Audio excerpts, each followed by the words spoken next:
family, friends, and supporters are gathering to remember a young man who died in an Ontario jail. It was 6 years ago, and they've been fighting for justice ever since. Tyler Cheese spoke with the family earlier today. They say they're not only fighting for their brother, but other people living with mental illness who are currently behind bars. My brother was not just a statistic. He was a son, he was a brother, he was an uncle. Yet here we are 6 years since his murder, and there is no criminal accountability. There is no justice for his violent end. In December 2016, Yusuf Faqiri, a 30-year-old man with schizophrenia, died following an altercation at the correctional facility where he lived. Suleiman was beaten to death by several guards at the Central East. 50 bruises, legs and hands tied, pepper sprayed twice. The forensic pathologist later determined the guards' actions directly contributed to Faqiri's death. Yet this past August, his family heard for the third time that no charges would be laid. Faqiri was scheduled to be moved to a mental health facility just days after his death.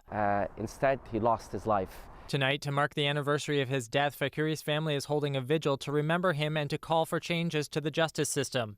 Experts say the existing system punishes those with disabilities. Oftentimes, behavior is seen as dangerous when really the people who are having their disabilities weaponized against them are being warehoused in places like prisons, in places like long-term care homes, when they should be supported.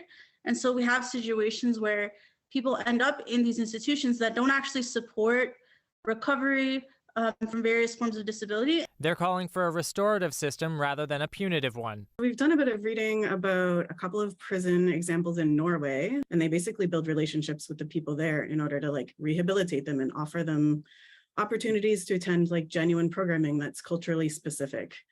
And the recidivism rate is dramatically lower. In a joint statement, 5 Canadian senators are also showing support to the Faqiri family, writing, "The criminalization of individuals who suffer from mental illness is of national concern.